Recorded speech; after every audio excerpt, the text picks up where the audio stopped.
Hello friends, இப்போ நம்ம எங்கே வந்திருக்கிறோன்னா முத்தம்பட்டி வீர ஆஞ்சநேயர் கோயிலுக்கு வந்திருக்கோம். இதுக்கு எப்படி வரும்னா, ரயிலில் வரதா இருந்தால் சேலம் டு பெங்களூர் போகிற வழியில் முத்தம்பட்டி ஸ்டாப் இருக்குது, இங்கே இறங்கி வரலாம். இல்லைனா தொப்பூர்லேருந்து வழி இருக்குது இங்கே அந்த ஆஞ்சநேயர் கோயிலுக்கு வர்றதுக்கு. நிறைய வேண்டுதல் வைக்கிறாங்க, என்ன வேண்டுதல் வச்சாலும் நிறைவேறுது. இந்த கோயில் நம்ம தமிழ்நாட்டில் இருக்குது, ஆனால் அதிகமாக பெங்களூருக்காரங்க நிறையா வராங்களாம். என்ன வேண்டுதல் வச்சாலும் வேண்டுதல் நிறைவேறுது. குழந்தை இல்லாதவங்க, கல்யாண பாக்கியம் பண்ணுறவங்க எல்லாம் நிறையா வராங்க. வாங்க வீடியோக்குள்ளே போகலாம்.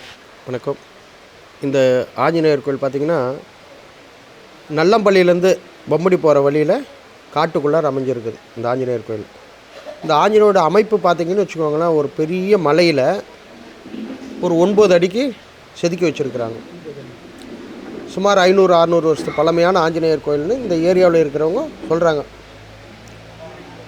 இந்த ஆஞ்சநேயரோட அமைப்பு பார்த்திங்கன்னா மற்ற இடத்துங்களில் இந்த ஆஞ்சநேயர் பாறையில் செதுக்கப்பட்ட ஆஞ்சநேயர். எங்கே பார்த்தாலும் ஒரு முகமாக திரும்பி இருக்கும். இங்கே நேர்முகமாக இருக்கிறது ரொம்ப விசேஷம். மற்ற இடங்களில் பார்த்திங்கன்னா இந்த சைடு திரும்பி இருக்கும், இல்லை அந்த சைடு திரும்பி இருக்கும். இங்கே நேர்முகமாக இருக்கிறது ரொம்ப விசேஷம். காட்டில் இருக்கிறது ரொம்ப விசேஷம். ஆஞ்சநேயர் தனியாக இருக்கிற ஆஞ்சநேயருக்கு ரொம்ப பலம் அதிகம். பெருமாள் கோயில் ஆஞ்சநேயர் இருந்தாலும் தனியாக இருக்கிறது ரொம்ப விசேஷம். அதுலேயும் ஒரு காட்டில் இருக்கிறது அவருடைய சொந்த இடம் மாதிரி ரொம்ப விசேஷமான ஆஞ்சநேயர். வேண்டுதல்கள் நல்லா நிறைவேறும். கல்யாணத்துக்கு வேண்டிக்கிறாங்க, நிலப்பலத்துக்கு வேண்டிக்கிறாங்க, வீட்டில் குடும்ப கஷ்டத்துக்கு வேண்டிக்கிறாங்க, குழந்தை பாக்கியத்துக்காக வேண்டிக்கிறாங்க, விவசாயம் நல்லா இருக்கணும்னு வேண்டிட்டு போகிறாங்க. நல்லது நடந்தால் சாமிக்கு ஏதாவது திருப்பி செஞ்சுட்டு போகிறாங்க. பார்த்திங்கன்னா இது தருமபுரி, சேலம் மாவட்டம், அந்த பக்கம் கிருஷ்ணகிரி மாவட்டம், அண்டை மாநிலமான கர்நாடகாவிலேருந்து கூட நிறைய பேர் தரிசனம் பண்ணிட்டு போகிறாங்க. சனிக்கிழமை நாட்களில் பார்த்திங்கன்னா ரொம்ப விசேஷமாக இருக்கும். சிறப்பு பூஜை சனிக்கிழமையில் நடக்கும். அமாவாசையில் சிறப்பு பூஜைகள் உண்டு. மற்றபடி வருஷாந்திர திருவிழான்னு ஆடி 18, அனுமன் ஜெயந்தி, இந்த மாதிரி திருவிழாக்கள் ரொம்ப விசேஷமாக நடக்குங்க.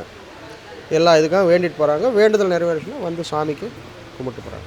இங்கே பஸ் ஒரு பஸ்ஸு தாங்க வருது. தருமபுரி டு பொம்மடி போகிற வழியில் முத்தம்பட்டி ஆஞ்சநேயர் கோயில்னு வழி வருது ஒரு பஸ்ஸு. மற்றபடி ட்ரெயின் உங்களுக்கு 11 மணிக்கு இங்கே வருது. முத்தம்பட்டி தான் ஸ்டாப்பு, இறங்கி நடந்து வந்துடுறாங்க. மற்றபடி 2 வீலர்ஸில் தான் இந்த கோயிலுக்கு அதிகமாக வராங்க.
ஹலோ ஃப்ரெண்ட்ஸ், இப்போ நம்ம எங்கே இருக்கிறோன்னா இந்த முத்தம்பட்டி வீர ஆஞ்சநேயர் கோயிலுக்கு ஆப்போசிட்லேயே குடவரை விநாயகர்னு சொல்லி ஒரே பாறையில் அப்படியே செதுக்கி வச்சுருக்காங்க.